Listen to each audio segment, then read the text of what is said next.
آپ کے علم میں ہے کہ آج میں وفات مسیح کے موضوع پر گفتگو کروں گا۔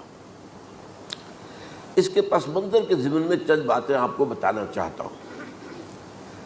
نمبر ایک تو یہ کہ جتنے بھی فتنے اٹھے ہیں امت میں اور جو اب بھی اٹھ رہے ہیں وہ سلسلہ ختم ہونے والا تو نہیں ہے۔ ثلاثون دجالون کذابون چلتا رہے گا قیامت تک۔ تو ان میں ایک مشترک بات یہ ہوتی ہے کہ وہ کسی ایسے مسئلے کو جس پر کہ موجودۃ الوقت حالات جو ہوتے ہیں ان کے مطابق فضا سازگار ہوتی ہے اور اس کا کوئی جذباتی پہلو بھی ہوتا ہے، لیکن جو امت کے اجماع کے خلاف ہوتا ہے اس پر ڈیرا لگاتے ہیں، اس پر گفتگو کرتے ہیں، اس کو لوگوں کے منوا لیتے ہیں۔ اس کا نتیجہ کیا ہوتا ہے کہ چونکہ وہ چیز مجمع علیہ ہوتی ہے، امت کا اجماع ہے 1400 برس سے، اب اگر اس شے کو انہوں نے غلط ثابت کر دیا اپنے ذوم میں اور عام لوگوں سے کہ جو صاحب علم نہیں ہے، کہ جو نہیں سمجھ سکتے بات کو، اسے منوا لیا، اس کا مطلب ہے کہ اب اس شخص کے معتقد ہو گئے اور اسلاف سے منحرف ہو گئے کہ یہ تو بے وقوف سے سب لوگ، یہ سارے ہمارے علماء، یہ سارے محدثین، یہ سارے مفسرین، یہ سب بے وقوف تھے، یہ بات بھی نہیں کر سکے۔ یہ ہے وہ شخص، یہ مجدد وقت ہے جس نے یہ بات کہی۔ اس کی ایک مثال یہ ہے وفات مسیح کا معاملہ۔ اس کی ایک مثال میں آپ کو دیتا ہوں، دوسرا فطرہ، وہ بھی غلام احمد کے نام سے شروع ہوا، غلام احمد پرویز۔ وہ یتیم پوتے کی وراثت کا یہ مسئلہ لے کر کھڑا ہو گیا۔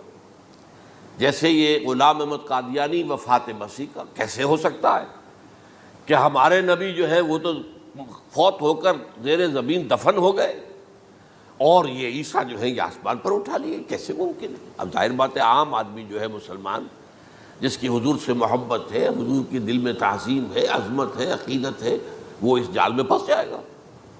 پھر وہ اپنے دلائل کے ساتھ اس کو جو ہے وہ، اور چونکہ ماحول بھی جو میں سب عرض کروں گا کہ اس کے موافق ہو جاتا ہے اس وقت۔ غلام احمد پرویز نے کیا کہ یتیم پوتے کا مسئلہ، اب یہ اجماع ہے، اگر کسی شخص کا کوئی بیٹا اس کی زندگی میں فوت ہو جائے تو اس کا وراثت میں حصہ نہیں ہوتا، وراثت ہوتی ہے انہی میں جو اس کی موت کے وقت موجود ہو، بیٹے ہوں بیٹیاں ہوں۔ اب اگر جو فوت شدہ بیٹا ہے اس کے کوئی یتیم بچے ہیں تو اب اس میں بڑی ایک جو ہے دلیل، اور دیکھیے جی یتیم بچے بیچارے وہ محروم ہو گئے، یتیم بچوں کا تو زیادہ حق ہونا چاہیے۔ تو یہ تو قانون جو ہے اگر یہ اس پر اجماع ہے تو پھر وہی بات کہ یہ سب بے وقوف لوگ تھے اور یہ تو بڑے سخت دل اور سنگ دل لوگ تھے جنہوں نے یہ بات گھڑ رکھی ہے۔ یہ میں نے آپ کو دو مثالیں دے دی۔ اب ظاہر بات ہے کہ جو اسلام کا قانون میراث ہے، قانون وراثت ہے، اس کے کچھ بنیادیں ہیں، اس کے کچھ اصول ہیں، ان اصولوں پر وہ کھڑا ہے اور اس کے مطابق جو فیصلہ ہے وہ ہے۔ تو بہرحال یہ میں نے آپ کو مثال دی ہے کہ کسی ایسے مسئلے کو لے کر اس پر ڈیرا لگا لینا، مورچہ بنا لینا، اس سے اپنی عقیدت پیدا کر لینا، اسلاف سے برگشتہ کر دینا کہ یہ کوئی لوگ سمجھدار نہیں تھے، یہ بے وقوف لوگ تھے، جاہل لوگ تھے۔ اچھا، اب اسی پس منظر میں سمجھیے کہ 19ویں صدی کے اواخر میں کیا صورتحال ہندوستان میں ہو گئی تھی۔ انگریز آ گیا تھا اور 1857 کے بعد اس کی براہ راست حکومت قائم ہو گئی تھی۔ اس سے پہلے 1757 سے 1857 تک جو بھی حکومت تھی ایک تو پورے ہندوستان پر نہیں تھی، لیکن یہ کہ جو بھی تھی وہ ایسٹ انڈیا کمپنی کی تھی، تاج برطانیہ کی نہیں تھی۔ 1857 کے بعد حکومت قائم ہو گئی۔ اب ظاہر بات ہے کہ جب انگریزوں نے فتح کیا ہمیں تو ہم پر رعب طاری ہوا کہ نہیں۔ پھر جو زندہ قومیں ہوتی ہیں ان میں کچھ اچھے اوصاف ہوتے ہیں، ان کے اندر فرض شناسی ہے، ان میں دیانت داری ہے۔ انگریز ڈپٹی کمشنر تھا، 9 بجے کا وقت ہے تو ٹھیک 9 بجے دفتر میں موجود ہوگا۔ ہمارے لوگ جو آ رہے ہیں لیٹ آرام سے، لیکن یہ ہے کہ ان کی یہ چیزیں جو ہوتی تھی، پھر بات اگر کی ہے تو اس کو پورا کیا ہے، تو اس حوالے سے ان کا رعب ہوتا ہے۔ اسی طور پر اس زمانے میں ایک صورت یہ پیدا ہو گئی کہ نیوٹن کی فزکس آ گئی، اب معلوم ہوا کہ یہ تو گویا کہ آسمان کی وحی سے بھی زیادہ معتبر ہے، سائنس سے جو بات ثابت ہو جائے بس وہ حق ہے، اور جو ثابت نہ ہو سکے وہ ایسے ہی ہیں، وہ تو گویا کہ اوہام ہیں، ان کی کوئی حیثیت نہیں۔ اب اس ضمن میں کیا ہوا، اس وقت جو ہے سر سید احمد خان ایک شخصیت ابھری، انہوں نے جب دیکھا کہ اسلام کی بہت سی چیزیں جو ہیں وہ سائنٹیفک جو انداز فکر ہے اس میں فٹ نہیں بیٹھتی. یہ فرشتے کس بلا کا نام ہے؟ سائنس تو نہیں بتاتی ہمیں. لہذا انہوں نے کہا فرشتہ کوئی نہیں ہے. یہ فورسز آف دی نیچر کو فرشتہ کہہ دیا گیا. یہ جن کیا بلا ہوتے؟ کوئی جن ون نہیں ہے. وہ تو سائنس کی اس میں تو نہیں آتے، دکھائی نہیں دیتے، کوئی جن نہیں. یہ تو جو مشتعل مزاج کے لوگ ہوتے ہیں انسان، ان کو جن کہہ دیا گیا کہ وہ آگ سے پیدا ہوئے ہیں. جیسے ہم کہہ دیتے ہیں فلاں شخص غصے میں آگ بگولا ہو گیا، تو وہ آگ تھوڑی ہو جاتا. یہ تو استعارہ ہے. اس طرح یہ جو معجزات ہیں یہ کوئی شے نہیں، ان کی بھی فزیکل توجیحات. یہ حضرت موسیٰ جب پار ہوئے اپنی قوم کو لے کر سمندر کے، تو یہ کوئی معجزہ نہیں تھا. یہ کوئی حضرت موسیٰ کی ضرب کی وجہ سے پھٹا نہیں تھا سمندر، بلکہ وہ تو مد و جزر کا معاملہ تھا. جس وقت سمندر اترا ہوا تھا، جزر میں تھا، تو موسیٰ اپنی قوم کو لے کر گزر گئے. جب فرعون آیا اپنے لشکر کے ساتھ تو سمندر مد پر آ گیا، چڑھایا، لہذا وہ ہلاک ہو گئے. تو معجزات کا انکار، ان تمام کے اندر ایسی فضا پیدا ہو گئی تھی کہ جو عقلی اور سائنٹیفک، عقلی سے آگے بڑھ کر، ایک تو عقلی ہوتا منطقی، ایک ہے عقلی سائنٹیفک، کہ اس کے حوالے سے جو چیز اسلام کی فٹ نہیں بیٹھی. جیسے کہ آپ کہتے ہیں round peg in a square hole اور square peg in a round hole. اب اسکوئر پیگ ہے، راؤنڈ ہول ہے، تو آپ کو اس کے کونے تراشنے پڑیں گے تب وہ اس ہول میں جائے گا. لہذا انہوں نے وہ کونے تراشے، اسی کے طرز پر پھر چلے ہیں. جو آپ کو معلوم ہے علامہ مشرقی، انہوں نے بھی جب شروع کیا اپنا دھندا، تو ان کے پہلے کتابچے کیا تھے؟ مولوی کا غلط مذہب نمبر 1، مولوی کا غلط مذہب نمبر 2، مولوی کا غلط مذہب نمبر 3. چھوٹے چھوٹے کتابچے شائع کر رہے ہیں. مولویوں سے علماء سے برگشتہ کر دیا. اب معلوم ہوا کہ یہ شخص ہے مجدد وقت، یہ مولویوں شولویوں کے پاس تو کچھ نہیں ہے. اسی کا معاملہ پھر وہ انکار حدیث کی شکل میں آیا، جن میں کہ ایک بڑی شخصیت جو ہے وہ غلام احمد کی، غلام احمد پرویز. کیونکہ اللہ تعالیٰ نے اسے صلاحیت دی تھی، اچھا انشا پرداز تھا، لکھنا اچھا آتا تھا، بولتا بھی اچھا تھا. تو ظاہر بات ہے فتنہ وہی شخص پیدا کر سکتا ہے جو باصلاحیت ہو. جس میں کوئی صلاحیت نہیں وہ کیا فتنہ پیدا کرے گا؟ وہ نہ دنیا میں کوئی ترقی کرے گا، نہ دین میں کرے گا، نہ فتنہ انگیزی کر سکے گا. وہ تو جیسا بھی ہے معاملہ عام معمول جو ہے لوگوں کا، جیسی بھیڑ چال چل رہی ویسے چل جائے گا. تو اس فضا میں اصل میں غلام احمد پرویز نے جو ڈیرا لگایا وہ وفات مسیح پر تھا. یہ سب غلط ہے. یہ کہ مسیح زندہ آسمان پر اٹھا لیے گئے، کیسے ممکن ہے؟ ممکن ہے یہ کوئی الہونی بات ہے؟ سائنس اس کو مان سکتی ہے؟ وہ تو اصل میں ٹھیک ہے. ان کا کہنا کیا ہے کہ مسیح کو سولی تو چڑھایا گیا تھا، لیکن وہ اس پر مرا نہیں، فوت نہیں ہوا، موت واقع نہیں ہوئی. پھر جب اس کو اتار لیا گیا تو وہ زخمی تھا، مجروح تھا، لیکن تھا زندہ. پھر اس کو غار میں رکھ دیا گیا. پھر اس کے جو معتقدین تھے انہوں نے اس کی مرہم پٹی کی، اس کا علاج کیا. پھر وہ ٹھیک ٹھاک ہو کر پھر وہ وہاں سے چلا گیا، وہاں چھوڑ گیا اپنے اس شہر کو، یروشلم کو، اور اس ملک کو، فلسطین کو. اور پھر وہ آ گیا کشمیر میں، اور کشمیر میں وہ فوت ہوا. اس کی قبر موجود ہے. کسی قبر کی کوئی پرانی بوسیدہ قبر کا نام لے لیا، فلاں قبر جو ہے وہ عیسیٰ ابن مریم کی. یہ ہے سارا معاملہ. اب ظاہر بات ہے کہ چونکہ ایک انسان کا زندہ آسمان پر اٹھایا جانا، وہ جو سائنسی ذہن ہے وہ اس کو نہیں مانے گا. چاہے قرآن مجید کے اندر تو خرق عادت اور بھی بہت سے ہیں. آخر اصحاب کہف 300 برس تک سوتے نہیں رہے. یہ کوئی سائنس کے حساب کتاب سے صحیح ہے؟ یا یہ ہے کہ حضرت عزیر علیہ السلام 100 برس تک مردہ رہے پھر زندہ کر دیے گئے؟ ان کا گدھا بھی زندہ کر دیا گیا جیسا کہ سورہ بقرہ میں آیا. لیکن ان کا کھانا جو ہے وہ صحیح رہا، اس کو غصہ نہیں، اس میں کوئی بدبو نہیں آئی. تو واقعات ہوتے ہیں ایسے. اللہ تعالیٰ جو چاہے کرے. خرق عادت ٹھیک ہے، فطری قانون جو بھی ہے، جو لاز آف دی نیچر اللہ نے بنائے ہیں اور اس کے مطابق ہی دنیا چل رہی ہے. لیکن اللہ تعالیٰ کے ہاتھ ٹوٹ نہیں گئے، بند نہیں ہو گئے، اختیار ختم نہیں ہو گیا. میں کیا کروں؟ میں تو قانون بنا بیٹھا، اب تو میں کچھ نہیں کر سکتا. میں تو قانون بنا چکا ہوں کہ آگ جلاتی ہے. اب اگر ابراہیم کو آگ میں ڈال دیا تو میں تو نہیں بچا سکتا، اس لیے کہ قانون ہے، وہ میرا بنایا ہوا قانون. لیکن ہم یہ سمجھتے ہیں ہمارا ایمان ہے اللہ تعالیٰ جو ہے وہ قادر مطلق ہے، وہ جب چاہے اپنے ہی بنائے ہوئے کسی قانون کو توڑے. اسی کو کہتے ہیں خرق عادت. خرق کے معنی ہوتا ہے پھاڑ دینا، توڑ دینا. جیسے کہ وہ سورہ کہف میں لفظ آتا ہے کہ وہ حضرت موسیٰ کو جن کے پاس بھیجا گیا تھا، بزرگ کے پاس، انہوں نے اس کشتی کا جس میں وہ سوار تھے اس کا ایک تختہ پھاڑ دیا، توڑ دیا، خرقہ. تو خرق عادت، عادت سے مراد کیا؟ عام عادی قانون، laws, physical laws, chemical laws, جو بھی دنیا میں چل رہا ہے، بایولوجیکل لاز، ان کو جب چاہے اللہ توڑے اور اپنی خصوصی مشیت کا اس کے اندر اظہار کر دے. اب اس سلسلے میں جو میں نے آیات آپ کو سنائی ہیں اور اسی طرح کی کچھ اور آیات بھی ہیں، ان میں قادیانی نے اور قادیانیوں نے اصل ڈیرا لگایا ہے لفظ وفات پر.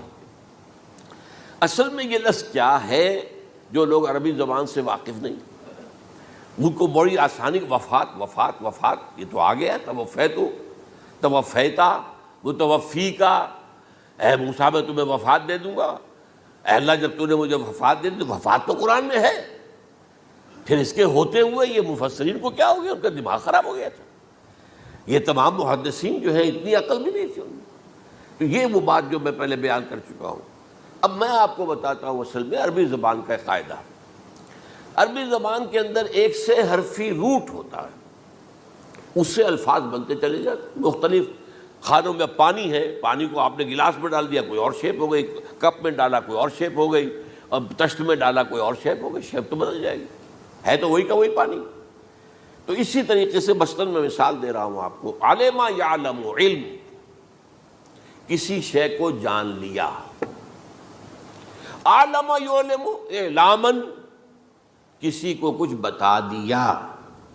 علما خود جان لیا، اور علم یعلم اعلاماً، کسی کو کچھ بتا دینا. علم یعلم تعلیماً، کسی کو کوئی بات بڑی اچھی طرح ذہن نشین کرانا، بار بار دہرانا، سمجھا دینا، یہ تعلیم ہو گئی. تعلم یتعلم تعلماً، خود علم حاصل کرنا. اب عالم یعلم سے عالم بنا، اور علم یعلم سے معلم بنا، اور تعلم یتعلم سے خود علم حاصل کرنا، اس سے متعلم بنا. متعلم جو کہ علم حاصل کر رہا ہے. اسی طرح استعلام، علم حاصل کرنا کسی چیز کے بارے میں، جسے ہندی میں کہتے جانکاری حاصل کر لینا، اویئرنیس حاصل کر لینا. اب وہی لفظ ہے علم. اب کہیں آپ اس کے مادے کو دکھا کر اور اس کے معنی میں الٹ پھیر کریں گے تو جو شخص عربی زبان سے واقف نہیں وہ تو نہیں جانے گا اس کو. اسی طرح کی مثال ہے وفا. وفا یفی، وقا یقی، وفا یفی. اوفا یوفی ایفاءً، وفا یوفی توفیتاً، توفا یتوفا تعفن، اور استیفا. یہ اسی طریقے سے میں نے مثال آپ کو دے دی. وفا یفی کے مادے سے اس مصدر سے کوئی لفظ قرآن میں نہیں آیا، لیکن اردو میں آپ کو معلوم ہے نا، بڑا پیارا مصرع ہے. وہ وعدہ ہی کیا جو وفا ہو گیا. بھئی وعدہ وفا کرو، وعدہ پورا کرو. اس کے معنی ہے پورا کر دینا، کسی کو کوئی چیز پوری دے دینا. اور اس کے بعد اوفا یوفی، اس کے معنی بھی وہی ہے، بھرپور. اس سے بنے گا اوفو بعہدی اوف بعہدکم. یہ جو سورہ بقرہ کے 5ویں رکوع میں آیا ہے، یہودیوں تم میرے عہد کو پورا کرو تو میں تمہارے عہد کو پورا کروں گا. تم میرے عہد کو پورا کرو.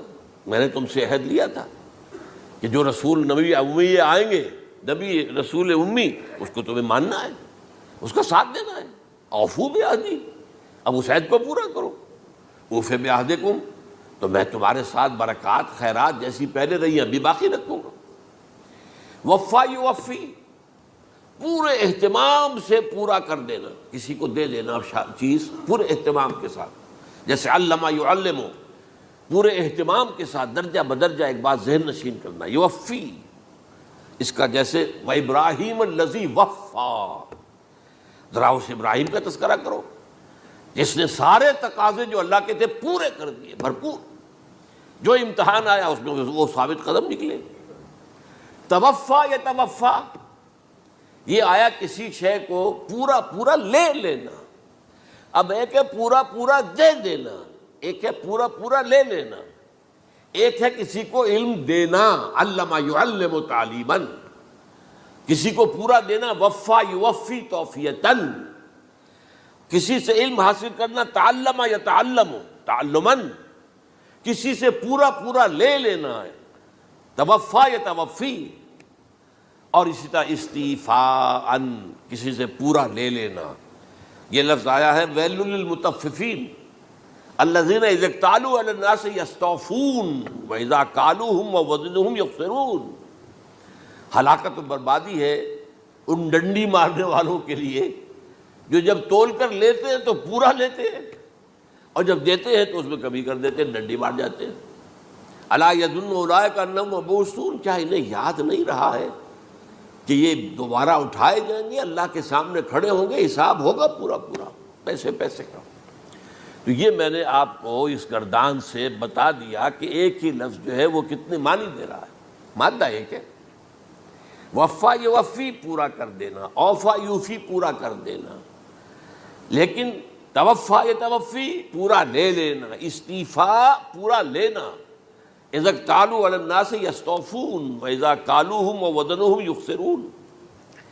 اب دیکھیے اس میں قرآن مجید جو ہے اس کے ضمن میں سب سے جو فیصلہ کن آیت ہے وہ سورہ زمر کی ہے، اور یہ جو میں نے پچھلی مرتبہ بھی آپ سے کہا تھا، لا یاتیہ الباطل من بین یدیہ ولا من خلفہ، قرآن پر باطل حملہ آور ہو ہی نہیں سکتا، نہ سامنے سے نہ پیچھے سے۔ اب دیکھیے یہ ساری آیتیں جن میں حضرت مسیح کا ذکر ہے اور وفات کا لفظ جو ہے مختلف صورتوں میں استعمال ہوا ہے، اس میں سورہ زمر جو کہ مکی صورت ہے اس میں ہے وہ کانٹے دار آیت جس سے مسئلہ حل ہوتا ہے۔ وہ کیا ہے؟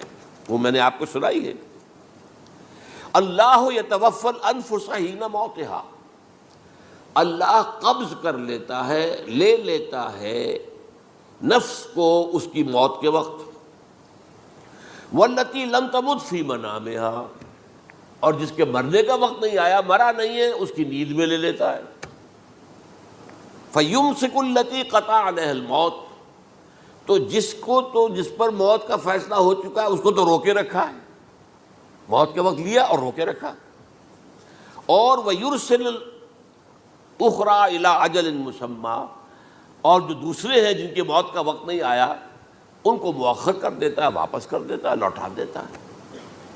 سوال یہ، نیند میں کیا چیز اللہ لیتا ہے؟ کیا جان لیتا ہے؟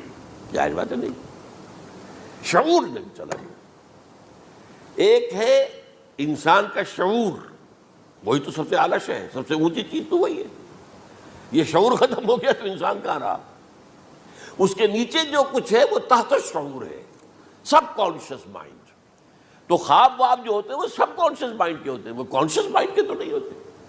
جو کانشیسنس ہے، شعور جو ہے، اور خاص طور پر خود شعوری، وہ نیند میں اللہ سلب کر لیتا ہے۔ تو محض شعور کے لیے بھی وفات کا لفظ آ گیا۔ ابھی تو جان یہی ہے، جو سویا ہوا ہے وہ مرا تو نہیں ہے، زندہ ہے۔ البتہ جب جس کو ہم موت کہتے ہیں وقت آیا تو شعور بھی لے لیا، جان بھی لے لی، دو چیزیں لے لی۔ حضرت عیسیٰ پر پورا اطلاق ہوا، مجسم عیسیٰ کو لے لیا، شعور بھی لے لیا، جان بھی لے لی اور بدن بھی لے لیا۔ تو گویا کہ لفظ توفا کا کامل اطلاق تو صرف عیسیٰ پر ہو رہا ہے۔ ہم جب مرتے تو ہمارا جسم تو یہی رہتا ہے، وہ تو گیا قبر میں، پورا قبض نہیں کیا اس نے، پوری شے کو اپنے قبضے میں نہیں لیا، جسم تو یہی ہے۔ لیکن یہ کہ موت کے اندر ظاہر بات ہے کہ جان گئی، اور جان ہی اصل چیز ہے۔ جب جان نکل گئی تو یہ کیا ہے؟ یہ تو یوں سمجھیے کہ اب ایسی چیزیں جلدی سے قبر میں دبا دو ورنہ یہ سڑے گی، گل جائے گی، اور قبر میں بھی کیا ہوگا؟ کیڑے ویڑے کھائیں گے، ختم کریں گے، اللہ ماشاءاللہ جس کو اللہ چاہے۔ انبیاء کرام اور شہداء کی جسموں کو اللہ تعالیٰ نے محفوظ رکھا ہوا ہے، واللہ عالم۔ تو اس اعتبار سے تو اب توفا، اللہ یتوفی الانفس حین موتہا، اب لفظ کا لفظ دیکھیے، یہ قرآن مجید میں نہ معلوم کتنے معنی میں آیا۔ ایک تو پورا وجود کسی کا یہ نفس ہے، میرا نفس، نفسی نفسی نفسی، کیا ہوگا جب قیامت کے دن ہم بول رہے ہوں گے؟ اور جو اللہ کے لیے بھی لفظ آ گیا نفس، نفس کے معنی ہم جب بولتے ہیں عام طور پہ تو وہ تو برے سمجھ میں بولتے ہیں، بھائی یہ نفسانی تقاضے ہیں، ان کو ذرا دبا کے رکھو، لیکن یہ نفس یحذرکم اللہ نفسہ، اللہ تمہیں ڈراتا ہے اپنے آپ سے، یعنی اللہ اپنی ذات سے ڈراتا ہے کہ وہ جہاں رؤوف اور رحیم ہے وہاں پر وہ عذاب دینے والا بھی ہے، انتقام بھی لیتا ہے، شدید العقاب بھی ہے۔ تو یہ بھی ہو گیا نفس۔ پھر نفس جو ہے ہم اس کو بھی کہہ دیتے ہیں، جو کہ نفس کی ایک کیفیت ہے خاص، نفس لوامہ، نفس امارہ، نفس مطمئنہ، یا ایتھا النفس المطمئنہ ارجعی الی ربک راضیۃ مرضیہ۔ تو یہاں پر کیا ہے؟ نفس سے مراد پہلا جو ٹکڑا ہے اللہ یتوفی الانفس حین موتہا، شعور جو ہے اس پر لفظ نفس کا اطلاق ہوا، اور جب موت ہوتی ہے تو شعور کے ساتھ جان بھی اس کے اندر شامل، وہ نفس کا اطلاق ہو گیا اس پر بھی۔ اور اصل میں لفظ توفا جو ہے اس کا حقیقی مفہوم اگر پورا ہوا ہے اس معنی میں کہ پورا کا پورا لے لینا، تو وہ تو صرف حضرت مسیح علیہ السلام کے بارے میں ہے۔ شعور جمع جان جمع جسم، وہ سب کے سب اللہ تعالیٰ نے لے لی۔ تو یہ اصل میں اس آیت کے اوپر جو ان لوگوں نے زور لگایا ہے اس میں اس اعتبار سے کہ یہ لفظ وفات جو ہے اس کے اوپر جو ہے عام طور پر وفات کے معنی ہے موت ہے، حالانکہ قرآن مجید میں موت کا لفظ بھی تو آیا ہے نا، ان موتہا واللتی لم تمت، یہ سارے الفاظ موت کا لفظ بھی تو آتا ہے نا، لیکن یہ کہ وفات کا لفظ بھی ہے، کوئی شک نہیں ہے، حضور کی وفات ہو گئی، فلاں کی وفات ہو گئی، یہ بھی ہے، لیکن یہ اس کا ایک استعمال ہے۔ وفا یفی، اوفا یوفی، وفا یوفی، توفا یتوفی، استیفا یستعفی، یہ سارے الفاظ اسی سے وفا کے لفظ سے بن رہے ہیں۔ اب یہ کہ اس کے ضمن میں عقلی بات آپ کے سامنے رکھنا چاہتا ہوں، یہ تو میں نے آپ کے سامنے اس لفظ کے حوالے سے، کیونکہ سارا ڈیرا اس لفظ پر ہے ان کا۔ دیکھیے پہلی بات عقلی طور پر یہ ہے جو قرآن سے ثابت ہے، رسول کبھی قتل نہیں ہو سکتا اور رسول کبھی مغلوب نہیں ہو سکتا، اس میں فرق ہے نبی اور رسول کا۔ نبی قتل ہو سکتا ہے، رسول قتل نہیں ہو سکتا۔ اب یہ علیحدہ بحث ہے، نبی کون ہوتا ہے، رسول کون ہوتا ہے۔ اس میں جو اجماع ہے تمام امت کا وہ کیا ہے کہ رسول خاص ہے، نبی عام ہے۔ نبی بہت آئے ہیں، 1.25 لاکھ آئے ہیں بعض روایات کی روح سے، رسول بہت تھوڑے 313 آئے ہیں۔ قرآن مجید میں یوں سمجھیے کہ 20 کے قریب تو انبیاء کا ذکر ہے، اور 5-7 ہیں جو رسول ہیں۔ حضرت نوح رسول ہیں، آدم تو رسول نہیں تھے، نبی تو تھے۔ حضرت شیس رسول تو نہیں تھے، نبی تو تھے۔ حضرت ادریس رسول تو نہیں تھے، نبی تو تھے۔ نبی تو رسول جو ہے پہلے وہ تو حضرت نوح ہے۔ تو اس طریقے حضرت جو ہود ہیں، پھر حضرت صالح ہے۔ اس حوالے سے نبی اور رسول کے فرق کو سمجھیے تو قرآن کہتا ہے کتب اللہ لاغلبن انا ورسلی، اللہ نے طے کر دیا ہے، لکھ دیا ہے، میں اور میرے رسول غالب آ کر رہیں گے۔ رسول مغلوب نہیں ہو سکتا۔ نمبر 2، وَلَقَدْ سَبَقَتْ كَلِمَتُنَا لِعِبَادِنَا الْمُرْسَلِينَ أَنَّهُمْ هُمُ الْمَنْصُورُونَ وَأَنَّ جُنْدَنَا لَهُمُ الْغَالِبُونَ، یہ بات ہمارے طرف سے طے کی جا چکی ہے، پہلے سے طے ہو چکی ہے، پہلے سے معین قانون ہے اپنے ان رسولوں کے بارے میں جنہیں ہم نے بھیجا ہو، رسولوں کے، نبیوں کے بارے میں نہیں، کہ وہی منصور ہوں گے، ان کی مدد کی جائے گی لا محالہ، اور ہمارا جو لشکر ہوگا یعنی رسول کے ساتھ جو لوگ ہوں گے وہ اللہ کا لشکر ہے، وہ حزب اللہ ہے۔ وَأَنَّ جُنْدَنَا لَهُمُ الْغَالِبُونَ، لازماً وہ غالب ہو کر رہیں گے۔ یہ 2 چیزیں جو ہے قرآن مجید کے اندر، یہ 2 آیات نص سے قطعی ہیں کہ رسول کبھی مغلوب نہیں ہو سکتا، رسول کبھی قتل نہیں ہو سکتا۔ اب عجیب بات دیکھیے سورہ آل عمران میں، کیونکہ حضرت عیسیٰ کے ساتھ حضرت یحییٰ بھی موجود ہیں۔ حضرت یحییٰ حضرت مریم کے خالہ زاد بھائی تھے، حضرت زکریا کے بیٹے تھے۔ سورہ آل عمران اور سورہ مریم دونوں میں آپ دیکھتے ہیں کہ پہلے یحییٰ کا ذکر ہوتا ہے، پھر عیسیٰ کا ذکر ہوتا ہے۔ یہ ہم عصر بھی تھے، لیکن یہ کہ سینئر تھے حضرت یحییٰ۔ لیکن حضرت یحییٰ کی مدح قرآن کرتے کرتے آخری بات کیا کہتا ہے، نبیم من الصالحین، لفظ رسول نہیں آیا ان کے لیے۔ اور وہیں سائملٹینیس کنٹراسٹ ہے سورہ آل عمران میں حضرت عیسیٰ کے لیے، وہ سارے ان کی مدح، رسولاً الی بنی اسرائیل، وہ رسول تھے اور وہ نبی تھے۔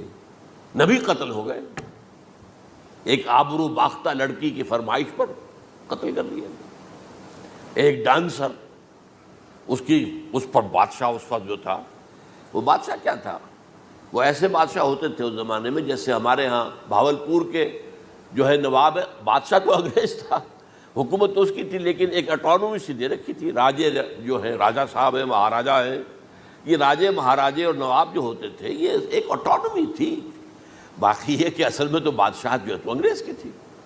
تو اسی طرح کی ایک اٹانومی جو ہے حکومت وہاں اس وقت تھی اصل میں رومیوں کی، اس کا گورنر وہاں موجود تھا پائلیٹس پونٹس، لیکن یہ کہ انہوں نے یہودیوں کو ایک مذہبی اٹانومی دے رکھی تھی۔ چنانچہ ہیڈرن ان کا ادارہ تھا، دارالقضاء، جہاں چوٹی کے ان کے فقہا اور لیڈر جو تھے، ربائی، وہ بیٹھتے تھے اور فیصلے کرتے تھے۔ کسی مذہبی معاملے میں جو فیصلہ وہ کر دیتے تھے یہ ان میں معاہدہ تھا، وہ فیصلہ جو ہے وہ پھر ایگزیکیوٹ کیا جائے گا، وہ فیصلہ آخری ہوگا ان کا۔ وہ خود تو سزا نہیں دے سکتے، سزا تو گورنر دے گا، لیکن یہ کہ اگر ہیڈرن جو ہے ان کا جو وہ ہے ادارہ ٹاپ کا، وہ اگر سزا دے دے، سلا دے، تو گورنر کو وہ سزا دینی پڑے گی، یہ ان کا طے تھا معاملہ۔ تو اس نے حضرت مسیح علیہ السلام کو مرتد قرار دیا، جو ہیڈرن ان کا سب سے اونچا ادارہ تھا۔ اس اعتبار سے ان کو جو ہے، لیکن جیسا کہ میں بتا رہا تھا کہ حضرت عیسیٰ رسول تھے، وہ قتل نہیں ہو سکتے تھے، مغلوب نہیں ہو سکتے تھے، لیکن حضرت یحییٰ نبی تھے، ان کو وہی جو اس وقت کا جو یہودیوں میں سے جو بادشاہ تھا نام کا، جو ہیروڈ اینٹیپاس، یوں سمجھیے کہ اس نے کچھ بہت حرام کاری کی ہوئی تھی، شاید اپنے بھائی کی کسی بیوہ کو، وہ مجھے ایگزیکٹلی یاد نہیں ہے، بغیر اس کے کہ وہ عدت مدت پوری ہو پھر نکاح ہو، اسے اپنے گھر میں ڈالا ہوا تھا، اور اس کی جو لڑکی تھی اس کے اوپر بھی عشق آ گیا تھا، آپ کو دل آ گیا تھا، شادی بھی کرنا چاہتا تھا اس سے، اور اس کا ڈانس تھا، اس پر کہا مانگو کیا مانگتی ہو۔ تو اس نے کہا، اس لیے کہ حضرت یحییٰ جو ہے تنقید کرتے تھے بہت کہ یہ تم کیا حرام کام کر رہے ہو، تم نے جس طریقے سے جس عورت کو گھر میں ڈالا ہوا ہے تم گناہ کر رہے ہو، تم شریعت کے خلاف کام کر رہے ہو۔ اس کو کہا تھا یو ڈاٹر آف سن، اس لڑکی کو کہا تھا تم جو کہ گناہ کی بیٹی ہو، اور وہ ناراض تھے، اور وہ ملکہ بھی جو تھی اس وقت تھی، اور یہ اس کی بیٹی بھی بہت ناراض تھے۔ تو انہوں نے کہا، مجھے وعدہ لے لیا کہ دیکھو جو کہہ رہے ہیں، جو مانگوں گی مانگنا پڑے گا، ہاں مانگوں گا، مجھے یحییٰ کا سر چاہیے۔ ایک دفعہ تو وہ کانپ گیا، اسے اندیشہ تھا کہ اگر یحییٰ کو میں نے قتل کر دیا تو یہودیوں کے اندر ہو سکتا ہے بغاوت ہو جائے، لیکن پھر اس نے پھر تانا دیا، تم کیسے بادشاہ ہو، اپنا وعدہ پورا نہیں کرتے۔ پھر انہوں نے کہا ٹھیک ہے، حکم دیا، اور وہ جیل میں تھے پہلے سے ہی، وہاں گیا اور جو ہے ان کا سر قلم کیا، لا کے پیش کر دیا۔ تو نبی جو ہیں جن کی بڑی مدح ہوئی ہے سورہ مریم کے اندر، جب آپ پڑھیں گے تو ان کی شان جو ہے، لیکن نبی تھے، صرف رسول نہیں تھے۔ اور حضرت عیسیٰ رسول تھے، رسول قتل نہیں ہو سکتا، نبی قتل ہو سکتا۔ تو یہ قاعدہ جو ہے وہ بھی قرآن نے اس سائملٹینیس کنٹراسٹ کے حوالے سے سورہ آل عمران میں حضرت یحییٰ اور حضرت عیسیٰ کا تقابل کر کے بتا دیا۔ تو ایک تو بات یہ ہے کہ اس اعتبار سے میں جو آپ کو آیت سنا چکا ہوں، یہ جو جرائم جو ہے سورہ نساء کے اندر یہودیوں کے اللہ تعالیٰ نے بیان کیے ہیں، ان میں سے یہ بھی ہے وَقَوْلُهُمْ إِنَّا قَتَلْنَا الْمَسِيحَ عِيسَى ابْنَ مریم، اور ان کا یہ کہنا کتنا بڑا جرم ہے جو یہ کہہ رہے ہیں ہم نے عیسیٰ ابن مریم کو قتل کر دیا۔ لیکن یہاں ایک عجیب کیفیت ہے، رسول اللہ کے رسول کو، عام طور پر اس کی کنسٹرکشن کو لوگ سمجھے نہیں ہیں، وہ سمجھتے شاید انہوں نے خود ہی کہا رسول اللہ، انہوں تو رسول اللہ کہتے تو قتل کیسے کرتے؟ یہ اللہ نے کہا، اچھا ان کا کہنا یہ ہے کہ اللہ کے رسول کو قتل کر دیا۔ وَقَوْلُهُمْ إِنَّا قَتَلْنَا الْمَسِيحَ عِيسَى ابْنَ مریم رسول اللہ، ان کا یہ کہنا کہ ہم نے عیسیٰ ابن مریم کو، مسیح کو قتل کر دیا، وہ اللہ کے رسول کو۔ وَمَا قَتَلُوهُ وَمَا صَلَبُوهُ، انہوں نے نہ اسے قتل کیا، نہ سولی پہ چڑھایا، ولیکن شبہ لہم، بس مشابہت پیدا کر دی گئی ان کے لیے، شبہ میں ڈال دیا گیا ان کو۔ وَإِنَّ الَّذِينَ اخْتَلَفُوا فِيهِ لَفِي شَكٍّ مِّنْهُ، اور جو لوگ اختلاف کر رہے ہیں ان کے بارے میں وہ بس شکوک میں مبتلا ہیں، مَا لَهُم بِهِ مِنْ عِلْمٍ، ان کے پاس کوئی علم نہیں ہے، إِلَّا اتِّبَاعَ الظَّنِّ، صرف گمان کی پیروی کر رہے ہیں، وَمَا قَتَلُوهُ يَقِينًا، اور ہرگز قتل نہیں کیا۔ یہ کلیئر سورہ نساء کی آیت نمبر 157 ہے۔ اب یہاں ایک سوال پیدا ہوتا ہے، پھر کون قتل ہوا؟ واقعہ تو ہوا ہے، سولی کا واقعہ ایک ہسٹوریکل واقعہ ہے، پھر کون صلیب پہ چڑھا؟ حضرت عیسیٰ تو صلیب پر نہیں چڑھ سکتے، اس لیے کہ صلیب کی موت کو سمجھا جاتا تھا بہت ذلت کی موت ہے، بہت حقارت کی موت ہے، بہت ملعون موت ہے۔ تو جب عیسیٰ مغلوب نہیں ہو سکتے تو صلیب پہ کیسے چڑھا دیے جائیں گے؟ قتل ہونا تو بعد میں ہوگا نا، پہلے تو آپ صلیب پر لٹکائیں گے اس کو نا، تب وہ جب مرے گا تو کہیں گے قتل بھی ہو گیا، ہم نے قتل کر دیا۔ صلیب کیا ہوتی تھی یہ معلوم ہے آپ کو؟ ایک لمبی لکڑی، ایک جو ہے ٹرانسفرس آ جائے گی اس کے اوپر، اور اس میں سے یہ ہے کہ اس کے دونوں، ایک شخص کے جو ہے دونوں ہاتھ وہ نیل کر دیے جاتے تھے، یہ جو اوپر جو ہے کراس کا جو نشان ہے وہ کیلیں ٹھوک کر لگا دیے گئے، اور پاؤں دونوں جو ہے وہ پیروں کے اندر کیلیں ٹھوک کر وہ اس لمبی لکڑی کے ساتھ جو نیچے سے آ رہی ہے اس میں لگا دیے۔ اب وہ بلیڈنگ ہو رہی ہے، اس کا جو حال ہے پتلا ہو رہا ہے، اس کا رفتہ رفتہ سسک کر مرتا ہے نا، اسی لیے اسے کہتے ہیں بڑی ملعون موت ہے۔ ایک ہے آپ نے پھانسی دی کسی کو، ایک جھولا جھولتا ہے وہ گیا، ختم ہو گیا۔ آج کل تو کیا ہوتا ہے، کرسی پہ بٹھایا، ذرا کرنٹ چھوڑا اور گئے صاحب، کوئی ٹیکا لگایا پتہ ہی نہیں چلا، اور پیٹ ٹیکے کے ساتھ آدمی مر گیا، تو یہ بھی ہوتا ہے۔ لیکن یہ کہ بدترین موت جو ہے صلیب کی موت ہے، تو یہ واقعہ تو ہوا ہے صلیب کا، لیکن یہ کہ کون مرا؟ اب دیکھیے عیسائیوں کا کہنا کیا ہے، عیسیٰ صلیب پر چڑھے، وہاں فوت ہو گئے، مر گئے، پھر انہیں نکالا گیا، ایک قبر میں رکھ دیا گیا، لیکن قبر وہ جو تھی اس طرح نہیں تھی زمین میں کھدی ہوئی، بلکہ ایک پہاڑ کے اندر ایک چھوٹا سا کھو تھا، غار سی، وہاں رکھ دیا گیا، لیکن وہاں سے وہ زندہ ہو گئے۔ اگلے دن جب لوگ آئے تو دیکھا وہ قبر تو خالی ہے، عیسیٰ کہاں گئے؟ وہ زندہ ہو کر آسمان پر اٹھا دیے گئے، اور آسمان پر جانے سے پہلے وہ اپنے حواریین سے ملے بھی تھے، کہا میں زندہ ہوں۔ یہ ہے ان کا عقیدہ، اور اس کے بعد یہ بھی عقیدہ ہے کہ دوبارہ آئیں گے، قیامت کے قریب آئیں گے، یہ بھی عقیدہ ہے۔ ہمارا عقیدہ کیا ہے؟ نہ سولی پر چڑھے نہ قتل ہوئے، بلکہ اللہ نے انہیں اٹھا لیا، بل رفعہ اللہ الیہ، اللہ تعالیٰ نے انہیں اٹھا لیا۔ جیسے کہ آتا قرآن میں، یا عیسیٰ انی متوفیک ورافعک الیہ، اے عیسیٰ میں تمہیں قبض کر لوں گا، قبضے میں اپنے لے لوں گا اور اپنی طرف اٹھا لوں گا، رافعک الیہ، یہ قرآن مجید کا قول ہے۔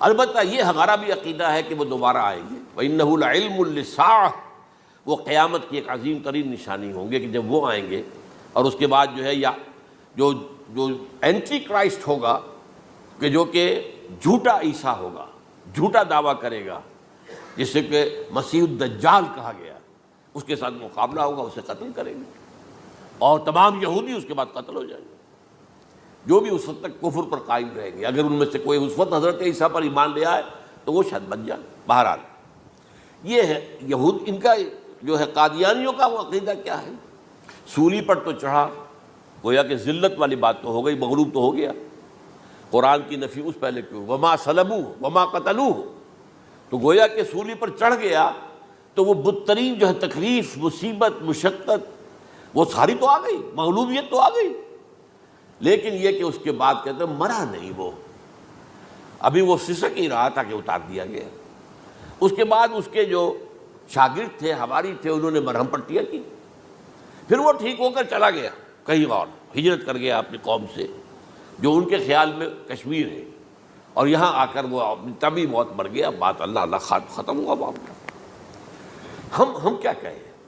ہم تو صرف یہ کہتے رہے ہیں، 1300 برس تک ہم نے یہ کہا ہے کہ ہمارا ایمان ہے قرآن پر کہ ان پر نہ صلیب دیے گئے نہ قتل ہوئے، انہیں اٹھا لیا گیا۔ کب اٹھایا یہ ہمیں معلوم نہیں تھا، کس مرحلے پر اٹھایا یہ ہمیں معلوم نہیں تھا، پھر سولی پر کون چڑھا یہ ہمیں معلوم نہیں تھا، لہذا کسی تفسیر میں آپ کو نہیں ملے گا، کہیں نہیں، نہ قرآن میں ہے، نہ حدیث میں ہے، نہ کسی تفسیر میں۔ یہ تو پچھلی صدی کے دوران جو پوپ کی لائبریری ویٹیکان میں، اس سے ایک نسخہ برآمد ہوا، انجیل برنباس۔ اب یہ بھی آپ کو معلوم ہونا چاہیے کہ انجیلیں 104 تھیں، جن میں سے 4 جو ہے سلیکٹ کی گئی ہیں۔ 100 انجیلیں اور ہیں جنہیں وہ اپوکریفل کہتے ہیں، غیر مستند انجیلیں، اپوکریفل۔ اور یہ ہے کینونیکل، قانونی، یہ ہے کہ جو مستند ہیں 4۔ لیکن جو 100 اور ہیں، ان میں سے ایک یہ بھی ہے برنباس۔ اور برنباس کے بارے میں عیسائی مانتے ہیں کہ وہ بھی حضرت عیسیٰ علیہ السلام کے حواریین میں سے ایک تھے۔ وہ انجیل نکل آئی، اب وہ چھپ بھی گئی ہے۔ کراچی میں ایک ادارہ ہے، خاص طور پر باوانی جو سیٹھ ہیں ان کا بنایا ہوا ادارہ ہے، تو وہی چھاپتے بھی ہیں۔ ایک زمانے میں تو کافی تقسیم بھی کر رہے تھے، اب مجھے معلوم نہیں۔ اس نے سارا قصہ بیان کیا۔ قصہ کیا ہے؟ بہت دلچسپ قصہ ہے، پوری تفصیل سے۔ ایک شخص جو کہ حضرت مسیح کے حواریین میں شامل ہو گیا، وہ تھا جیوڈاس اسکیریوٹ۔ یہ شخص اصل میں تھا ایک زیر زمین تنظیم وہاں چل رہی تھی، زیلوٹس، انڈر گراؤنڈ موومنٹ، تاکہ ہم رومنوں کی حکومت یہاں سے ختم کریں اور اپنی پوری حکومت اور آزادی حاصل کریں۔ ان میں سے یہ بھی تھا۔ ان کا سرغنہ تھا برابس، برابا ڈاکو سے کہا جاتا ہے، برابس۔ ظاہر بات ہے کہ قانون شکن تھا تو ڈاکو ہی تھا۔ اچھا، ان میں سے یہ شخص جو ہے، اس نے جیوڈاس نے حضرت عیسیٰ کے معجزے دیکھے بہت، اور اتنا یقین ہو گیا اسے کہ یہ شخص جو ہے عیسیٰ، یہ ایک مرتبہ اگر رومیوں پر لعنت بھیج دے، کرس کر دے، تو رومی ختم ہو جائے۔ لیکن ان سے کئی دفعہ جو ہے پھیر ڈال کر، ہیر پھیر کے ساتھ کوشش کی گئی کہ رومیوں کے خلاف وہ کوئی جو ہے وہ لعنت برآمد کر دیں، وہ نہیں کرتے تھے۔ یہ ایک علیحدہ بات ہے، کیوں نہیں کرتے تھے، یہ اس وقت میرا موضوع نہیں ہے۔ منہاج عیسوی کیا تھا، منہاج موسوی کیا تھا، منہاج محمدی کیا تھا، ان میں فرق ہے۔ لِكُلٍّ جَعَلْنَا مِنْكُمْ شِرْعَةً وَمِنْہاجًا، سورہ مائدہ میں آیا ہے۔ تمام رسولوں کے لیے ہم نے ایک ایک منہاج، ایک ایک شریعت علیحدہ علیحدہ دی ہے۔ بہرحال منہاج عیسوی کچھ اور تھا، تو یہ نہیں کہتے تھے۔ اب اس نے کیا کیا کہ وہ اپنے ڈاکو سرغنے سے اجازت لے کر ان کے حواریین میں شامل ہو گیا، اعتماد حاصل کیا، اور بار بار کوشش کی کہ یہ بددعا دے دیں، رومیوں کو نہیں دی۔ اب اس نے سوچا کہ انہیں اگر ذاتی طور پر تکلیف پہنچے گی تو زبان سے کلمہ نکل ہی جائے گا نا، کوئی لعنت کا۔ اس نے پکڑوایا حضرت عیسیٰ کو، کیونکہ جب یہ فیصلہ ہو گیا تھا ان کے قتل کا، ہیڈرن جو ہے ادارہ وہ دے چکا تھا، اس کا فتویٰ تھا یہ واجب القتل ہے، یہ مرتد ہے، لہذا اس کو قتل کر دیا جائے۔ اور یہ فیصلہ جو ہے وہ رومی گورنر تک پہنچایا جا چکا تھا۔ رومی گورنر نے یہاں تک کہا، یہ سینٹ جو متی کی انجیل ہے اس میں موجود ہے، بھائی ہمارے پاس تو اس کا کوئی جرم نہیں ہے، ہمارے ہاں کوئی ایسی بات اس کی نہیں ہے جس سے کہ ہم اسے واجب القتل قرار دیں۔ ان کا نہیں، ہمارا حکم ہے، ہمارا فیصلہ تمہارا طے ہے کہ مذہبی معاملے میں کوئی فیصلہ ہمارا ہوگا تو تمہیں جو ایگزیکیوٹ کرنا ہوگا۔ بہرحال اس وقت حضرت مسیح روپوش ہو گئے گرفتاری سے بچنے کے لیے۔ ایک باغ میں تھے وہ، وہاں پر رات کے وقت انہوں نے اپنے حواریین کے ساتھ لاسٹ سپر کہتے ہیں اس کو، لاسٹ سپر، کھانا کھایا، آخری کھانا تھا۔ اور اس کے بعد اس میں فرمایا، آج کی رات تم میں سے ایک میرے خلاف غداری کرے گا۔ یہ کہہ کر حضرت مسیح تو ایک کوٹھڑی میں چلے گئے، جو ہوتی ہے باغ کے اندر، کوئی کھرپے ورپے جو ہے، کوئی وہاں پہ کسیاں رکھی ہوئی، تو اس میں خود جا کر عبادت میں مصروف ہو گئے۔ اپنے حواریین سے کہا کہ تم بھی عبادت کرو۔ وہ حواریین سو گئے۔ اب یہ اسکریوٹ جو ہے یہ اٹھا، یہ گیا رومیوں سے جا کر کہا، میں پہنچا دیتا ہوں عیسیٰ تک، پکڑوا دیتا ہوں، آؤ میرے ساتھ۔ 30 ان کے آدمی آئے۔ وہ اس سے کہا باغ کے باہر کھڑے رہو تم، میں اندر جاؤں گا، تھوڑی دیر کے بعد تم آنا، جسے میں کہوں اے میرے استاد، پکڑ لینا اسی کو۔ یعنی رومنز کو معلوم نہیں تھا کہ یہ کون ہے عیسیٰ، لیکن یہ کہ یہ تو یہودیوں کو معلوم تھا نا سب کچھ۔ ہوا کیا کہ وہ جب اندر آیا ہے اور کوٹھڑی میں داخل ہوا، اسی وقت اس کی شکل بدل دی گئی حضرت مسیح کی، شبہ لہم، مشابہت پیدا کر دی گئی، شبیہ بدل دی گئی، اور چھت پھٹی، 4 فرشتے اترے اور حضرت مسیح کو لے کر آسمان پر چلے گئے۔ تو گرفت باہر آیا وہ، تو جیسے ہی وہ یہ باہر آیا وہ باقی ہماری جان گئے، اے ہمارے استاد، اسی وقت جو ہے وہ رومی داخل ہو گئے تو پکڑ لیا۔ تو اصل میں گرفتار ہوا ہے برنباس کی انجیل کے مطابق یوڈاس اسکریوٹ، وہ سولی چڑھا ہے۔ لعنتی موت اس پر آئی، کیوں آئی ہے؟ غداری کی اس نے، بٹرے کیا حضرت مسیح علیہ السلام کو، تو وہ تو مستحق تھا، کوئی ظلم نہیں تھا۔ اگر عیسیٰ کی جگہ کسی اور کو دے دیا جاتا ایسے کسی کو پکڑ کر تو وہ تو ظلم ہو جاتا نا، اس کا تو کوئی جرم نہیں تھا، تو یہ تو واقعی مجرم تھا۔ وہ سولی چڑھا ہے اور حضرت عیسیٰ کو اٹھا لیا۔ یہ ہے وہ ساری تفصیل جو کہ انجیل برنباس کے اندر موجود ہے۔ The gospel of our Lord according to Saint Barnabas, یہ اس کا نام ہے۔ ایونجیلیم برنابے، یہ جو ہے یونانی زبان میں اس کا نام ہے یا لیٹن میں۔ بہرحال یہ ہے معاملہ۔ تو پہلی بات تو یہ ہے کہ عقلی طور پر رسول نہ مغلوب ہو سکتا ہے نہ قتل ہو سکتا ہے، ہمارا عقیدہ ہے، وہاں ماں صلبوہ و ماں قتلوہ۔ لیکن یہ کہ اگر یہودی، اگر جو قادیانی مانتے ہیں سولی چڑھ گئے تو صلیب تو ہو گئی، قرآن کی نفی تو ہو گئی، ہاں مرا نہیں، یہ دوسری بات ہے۔ دوسری بات یہ ہے کہ رسولوں کے باب میں اللہ کا قانون کیا ہے؟ اگر کسی قوم کی طرف رسول کو بھیجا اور اس قوم نے بحیثیت مجموعی انکار کر دیا، رد کر دیا، ریجیکٹ کر دیا، پوری قوم ہلاک، اور رسول اور اس کے جو چند ساتھی ایمان لے آتے تھے وہ وہاں سے ہجرت کر کے چلے جاتے تھے۔ لیکن ہجرت کر کے جاتے تھے تو اس کے بعد کسی اور مقام پر کریں گے اہل نظر تازہ بستیاں آباد، پھر وہاں پر ایک قوم انہوں نے جو ہے اپنا مرکز بنایا، ایک نئی امت کھڑی ہو گئی۔ اس کی سب سے بڑی مثال کیا ہے؟ قوم عاد ختم ہوئی حضرت ہود علیہ السلام کو ریجیکٹ کرنے کے باعث ہلاک کر دی گئی۔ حضرت ہود علیہ السلام اپنے ساتھیوں کو لے کر، یہ قوم عاد تھی عرب کا جزیرہ نما عرب کے جنوبی علاقے کے اندر، جو اب صحرا ہے، بہت بدترین صحرا ہے، الربع الخالی جسے کہتے ہیں، خالی ہے، وہاں کوئی زندگی کے آثار ہے ہی نہیں، نہ کوئی پتیاں ہیں، نہ کوئی گھاس ہے، نہ کوئی انسان ہے، نہ کوئی حیوان، کچھ نہیں۔ الربع الخالی، بدترین صحرا ہے۔ وہ صحرا ایسا ہے کہ اس کے اندر کوئی چیز ٹکتی نہیں ہے، جو چیز اوپر ہوگی وہ دھستی چلی جائے گی، اندر چلی جائے گی۔ ورنہ عام صحرا کے اندر ریت کے اوپر اونٹ بھی چلتا ہے، انسان بھی چلتے ہیں، لیکن اس میں نہیں۔ تو یہاں پر قوم عاد جو ہے آباد تھی، اور اب جو ہے وہ سیٹلائٹ سے دیکھ لیا گیا ہے کہ قوم عاد کا جو بڑا بادشاہ تھا شداد، اس نے جو جنت بنائی تھی وہ موجود ہے زیر زمین، اسی صحرا کے نیچے دفن شدہ موجود ہے، جس کو کہا گیا ہے الم تر کیف فعل ربک بعاد ارم ذات العماد التی لم یخلق مثلها فی البلاد۔ ایسے ایسے ستونوں والا جیسے پہلے کبھی پہلے دنیا میں بنے ہی نہیں تھے۔ وہ قوم عاد تھی، بڑی زبردست قوم تھی، قوم جبارین، لیکن یہ کہ اس کے بعد ہلاک ہو گئی۔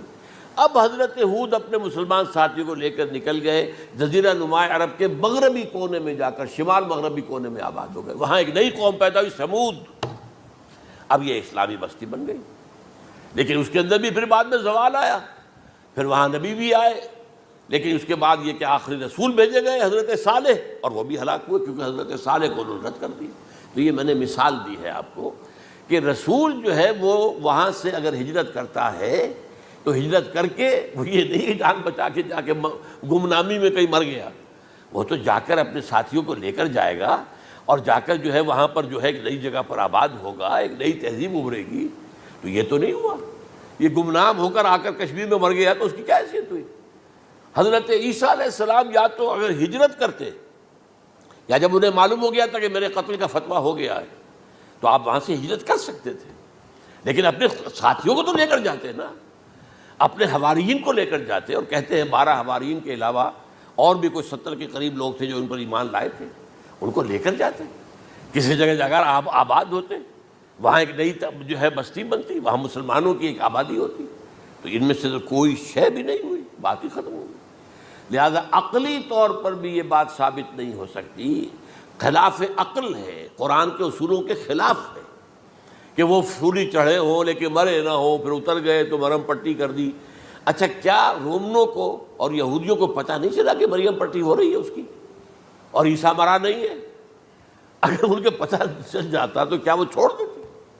اب مرہم پٹی کے بغیر تو 12 جو شخص سولی پر لٹکا رہا ہے وہ تو تقریباً مردہ ہی ہوتا ہے نا، وہ کہ چلیے ہو سکتا ہے کہ کوئی ایسا امکان ہو کہ اس کی نبض ابھی چل رہی ہو اور وہ اتار لیا جائے اور مرہم پٹی کر لی جائے تو بچ جائے، لیکن یہ کہ پھر اس کے بعد وہ اگر وہاں سے ہجرت کرتے تو وہاں سے وہ اپنے حواریین کو لے کر جاتے اور کسی نئی جگہ پر جا کر آباد ہوتے۔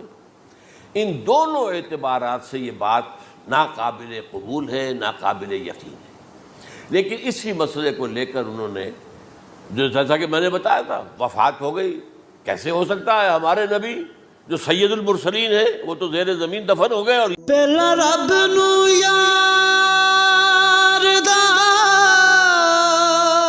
شوق ہویا،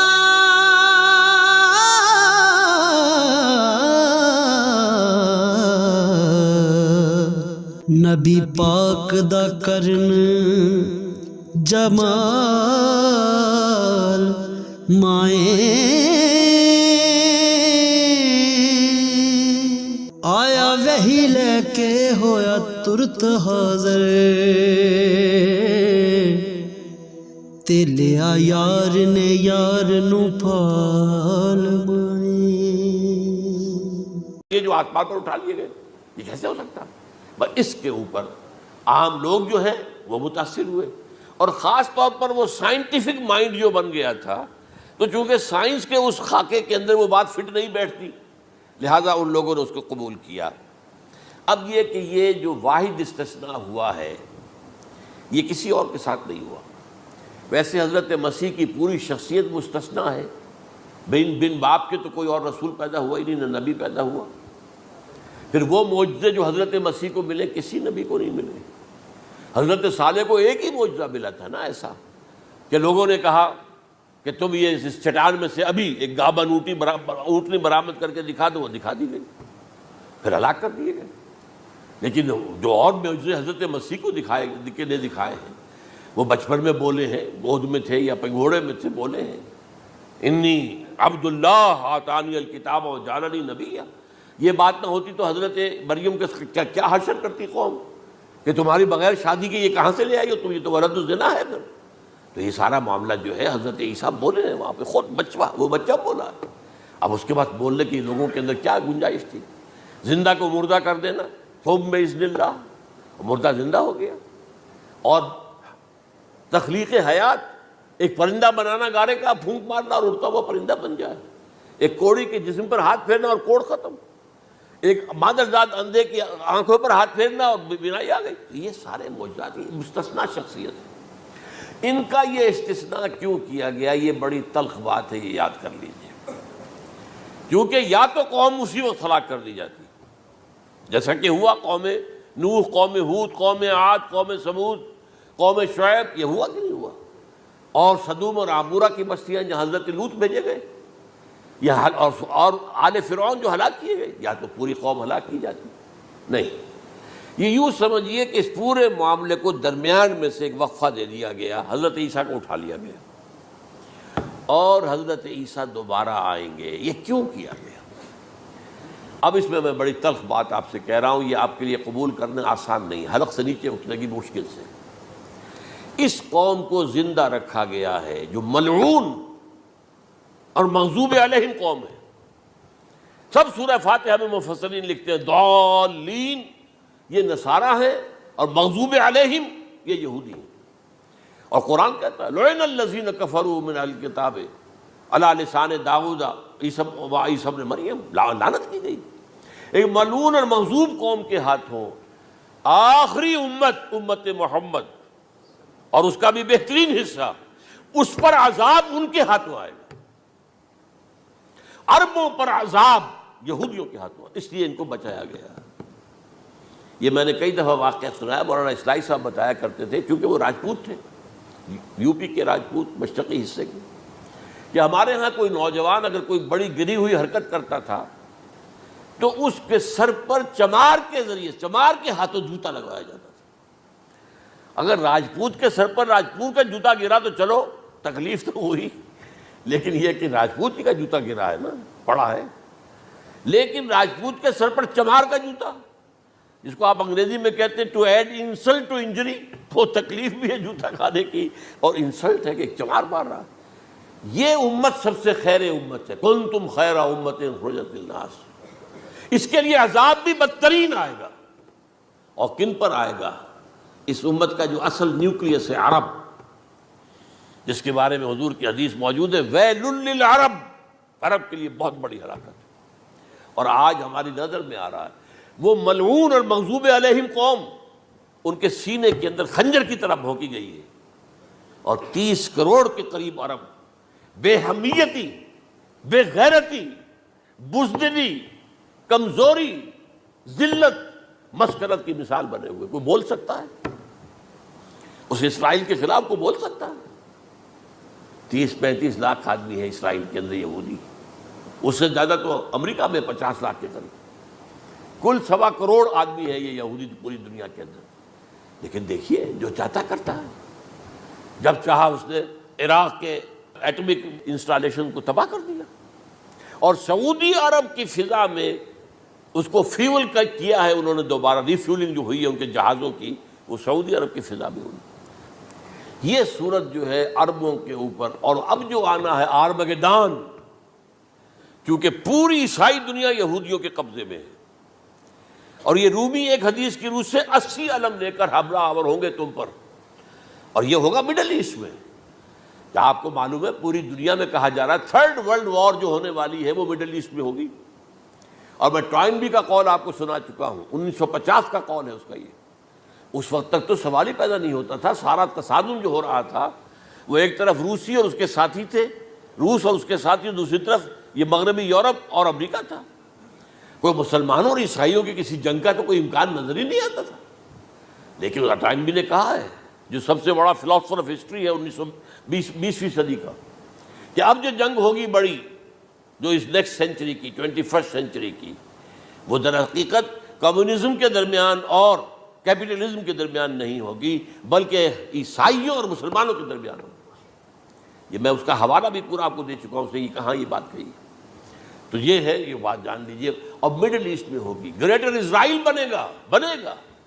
حدیث میں خبریں، یہ سارے مسلمان ممالک تمہارے ہاتھ سے نکل جائیں گے مسلمانوں، یہ عراق اور اردن اور یہ اور وہ، یہاں تک کہ ترکی، سعودی عرب کا بھی شمالی حصہ نکل جائے گا۔ البتہ مدینے کا جو ان کا پروگرام ہے اس کو اللہ نہیں پورا ہونے دے گا، مدینے میں داخلے کی ان کو اجازت نہیں ملے گی۔ بہرحال یہ سارا کچھ ہونے والا ہے۔ وہ وقت بھی آنے والا ہے کہ حضور کی ایک حدیث کے مطابق ایک شخص کے 1000 بیٹے ہوں گے تو 999 ختم ہو جائیں گے، ایک بچے گا۔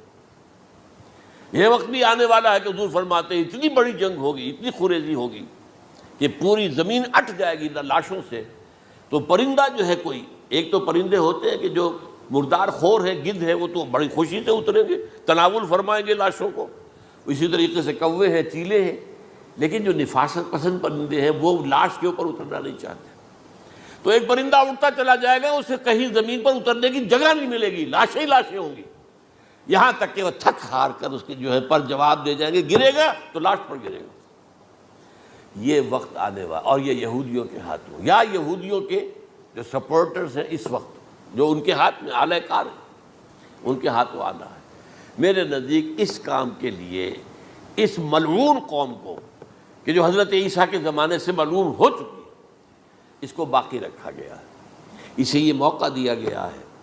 اس نے اسرائیل بنا لیا ہے، تقریباً 2000 سال کے بعد وہ دوبارہ آ کر آباد ہوئے اس سرزمین میں جہاں سے نکال دیے گئے تھے 70 عیسوی کے اندر۔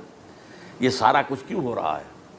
تو در حقیقت میرے نزدیک واللہ عالم حکمت خداوندی اس میں یہ ہے، انہیں روک کر رکھا گیا ہے اور حضرت عیسیٰ کو اٹھا لیا۔ پھر وہی عیسیٰ آئیں گے اور انہی کے ہاتھ میں یہ ہلاک ہوں گے، سوائے اس کے، چونکہ جو ایک میں نے آپ کو کئی دفعہ حوالہ دیا ہے، فلاڈلفیا ٹرمپٹ ایک رسالہ نکلتا ہے پروٹیسٹنٹ عیسائیوں کا، انہوں نے یہ لکھا ہے، اس نے لکھا ہے ایک پرچے کے اندر کہ جب حضرت مسیح آئے گی، اینٹی کرائسٹ ہوگا، وہ لکھا اس نے کہ وہ یہودی ہوگا، حالانکہ وہ پرو یہودی ہے۔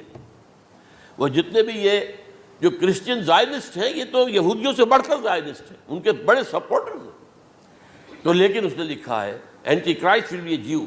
ابھی کچھ عرصے پہلے آپ کو یاد ہوگا نوسٹریڈیمس کا بڑا چرچا ہو گیا تھا، اس کی جو ہے وہ پیشن گوئیاں، اور یہ کہ ایک مسلمان ہوگا اینٹی کرائسٹ، اور صدام کے بارے میں اشارے کیے جا رہے تھے کہ وہ اینٹی کرائسٹ ہوگا وغیرہ وغیرہ۔ لیکن انہوں نے لکھا ہے کہ وہ اینٹی کرائسٹ یہودی ہوگا، اور اس نے لکھا 80% یہودی قتل ہو جائے گا۔ یہ میں نے ایک تعویل کی ہے اپنے ذہن میں کہ 20% شاید وہ ہوں جو حضرت عیسیٰ کی جو سیکنڈ کمنگ ہے، آمد ثانی کے موقع پر ان پر ایمان لے آئیں اور وہ بچ جائیں، لیکن جو بھی حضرت عیسیٰ کا انکاری ہوگا وہ ختم کر دیا جائے گا، جیسے قوم نوح ختم ہوئی، قوم ہود ختم ہوئی، قوم عاد ختم ہوئی، قوم صالح ختم ہوئی، اسی طریقے سے تو یہ قانون خداوندی پورا ہونا ہے۔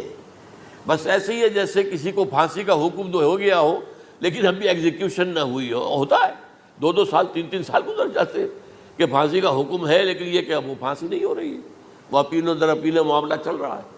یہ ہے میرے نزدیک واللہ عالم، اللہ تعالیٰ نے یہ کوڑا ان مسلمانوں کے لیے رکھا ہوا ہے کہ جن کے رتبے ہیں سوا، ان کی سوا مشکل ہے۔